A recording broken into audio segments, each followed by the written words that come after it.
Hi, I'm Kyle Pennypacker and welcome back to Penny Prepper. Today's video, we're going to be discussing water storage. Before we get started today, I'm going to ask that you like the video, subscribe, hit the notification bell, and share with any like-minded folk.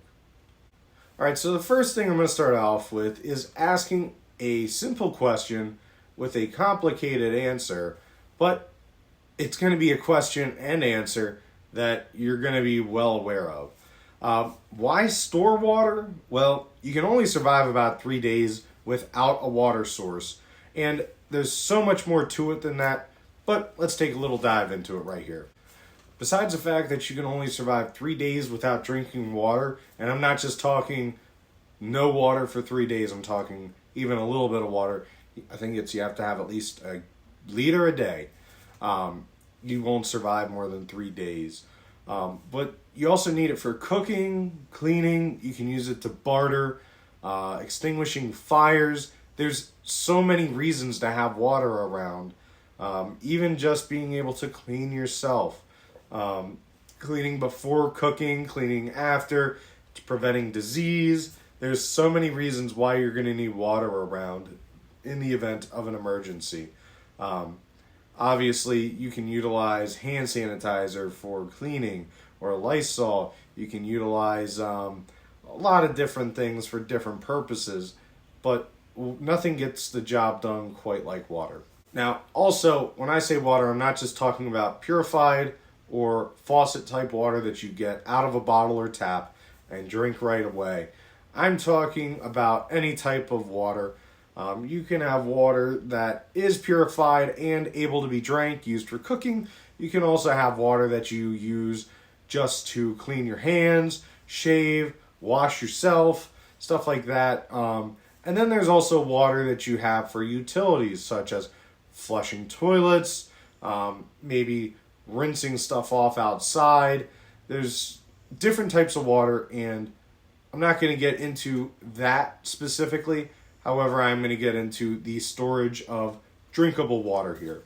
All right, some water storage ideas from lowest to highest would be stuff like getting water bottles that you actually buy at the store, or pre-filling some water bottles, stuff like that.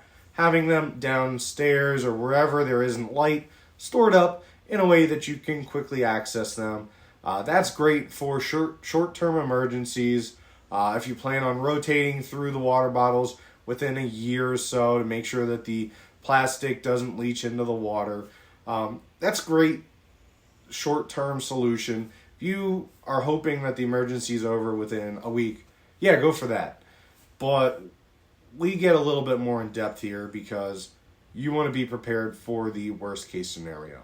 Next, you can get gallon jugs at Walmart. Again, it's the same idea as the water bottles, just on a bigger scale.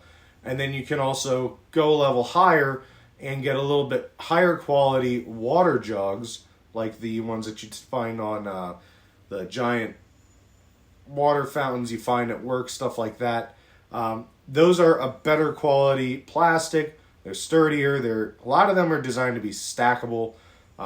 You can actually go to Walmart and you can buy ones that are designed to be stacked on top of each other. They hold about 5 gallons each, have handles. That is what I started out using. I also have some Scepter style 5-gallon water jugs. I think it's actually 6 to be honest. But start out with that. That is a higher quality plastic if you can. If you can only start by buying a couple bottles of water, do it. Do it while you can and then work your way up. If you have $10, go to Walmart. They have a section where they actually have the water jugs. For $10.88, you can get these 5-gallon jugs, and they're stackable, and they're pretty great. They are clear plastic, but again, as long as you keep them out of the light, you keep them treated properly, they'll be great. Next, I'm going to say that there are ways to squeeze a couple drops and some water out of your home, like the water heater, stuff like that. That's a little bit more advanced, but having maybe, say, a water jug that you regularly swap out, that's great to have because you're not necessarily getting city water in case it gets contaminated. Obviously, you've seen water boil advisories, but having that water, switching it out every so often, maybe you can keep some jugs and leave that stored somewhere. All right, next on the list is going to be a preemptive type of prep. The water bobs, or you may have seen, I forget what else they may be called, but basically it's a storage system for your bathtub. You put it in your bathtub, it's like a giant plastic bag, and you fill it up. I think it's about 30 gallons of water, approximately 30 gallons of water, and then you close it off and you leave it in your bathtub. Now, yeah, that sort of takes away your bathing space, but if there's really an emergency going on, you're going to want that water over being able to wash your tush. Also, if you don't have the ability to get those, I think they're either $15 or $30. They're not that expensive. I have one sitting in my bathroom ready to go. But if you don't have that ability, have a couple trash bags waiting nearby, and then you can always fill those up. You may need to double bag them, but again, it's better than not having water. All right, now we're going to get into the bigger preps, the ones that are actually going to cost you quite a chunk of change. Getting a 55-gallon barrel, the plastic type that you can basically take down the stairs one time. You're going to leave it down there for a while. You can get those on Amazon. I think I saw one for about $107 last time I looked. Some of them come with a manual pump that you can actually bring the water up out of it. So if you're able to fill it up every so often and get it filled up to the top, treat the water, you should be pretty golden, especially if you live on your own. If you have multiple people, maybe get one or two of those. I don't know how stackable a lot of them are, so you definitely want to look into that before you try to stack them, if you can even get two in your basement or wherever you're putting them. All right, the last two I'm going to talk about, I'm going to combine them. I'm going to talk about water tanks and pools or lakes, streams, creeks, whatever. That would be saying if you have a above or below ground pool, that water is drinkable. I wouldn't say it's the best source to drink from, but it's better than dehydrating. Obviously, dealing with the consequences after the fact may be better than dealing with whatever's going on. If there's a flood, it's probably going to be compromised. If there's a tornado, there's probably going to be debris. If there's a nuclear incident, again, compromised. So it's one of those things where it's a great resource if you just don't have any other water and it's there, but you need to watch out for contaminants. Same with all these other options. If you pre-fill them, you still need to be wary of contamination, things like bacteria growing in the water, because if you start drinking it, you could get sick, and it's a good way to end your romanticized version of whatever SHTF situation. All right, there's also methods to collect water, such as going out to naturally occurring sources, getting rainwater, even collecting evaporation or condensation. Those type of options, yes, you can go out, try to do that. It's not the easiest thing to go out after an event and try to get that water, haul it back, and then try to purify it and or filter it. Well, filter then purify, because you don't know the quality of the source and you have to really mind your P's and Q's. There are better sources than others, but definitely trying to go out there and get it.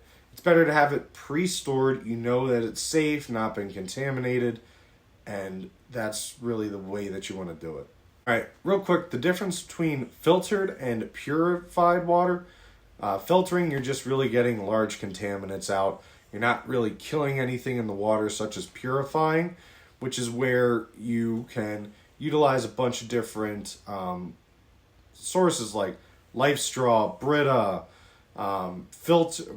filters, but they're very small, so they can filter out bacteria, boiling, using chemicals, and sometimes even filtering like the Berkeys or the LifeStraw. They may filter out bacteria, which are small but not the smallest, versus viruses, which can be much smaller. So using stuff like chemicals or reverse osmosis, things like that would actually get smaller particles and kill most bacteria, almost all bacteria, and most viruses. So whenever you're actually out of your structure, normally the best form of purification of your water is going to be to boil your water. And that's getting your water to a rolling boil, which is where the bubbles are just going crazy, for at least a minute, but preferably, if you can, 10 minutes. Because if you just have it going for 1 minute, it might not kill everything. So the longer you can do it, the better it is, because it's killing more and more bacteria and viruses. Also, before you even do that, you should really try to filter out as much as you can. And you can do that by layering a bunch of different levels of, clothing, sand, even charcoal. Some people put charcoal filters, and that does also help a little bit getting some contaminants out. But really the best thing to do is boil the water. You're going to see chemical additives that you can put in the water, stuff like that. But you're still, the quickest, easiest way that you're going to have multiple times to use is boiling. You're going to be able to build fire, hopefully. Hopefully you can build a fire. If you don't, we'll do a video on that later. But definitely make sure that you know how to build a fire, get that water to a rolling boil. So I challenge you to start water storage, even if it's small. If all you can do is afford water bottles, do it. If you can afford some gallon jugs, do that.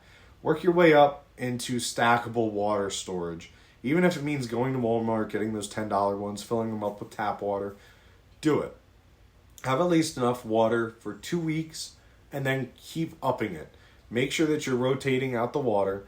Make sure that you're putting stuff into it to make sure that it's not retaining bacteria, and then just keep going until you have enough to survive 3 months, 6 months, a year.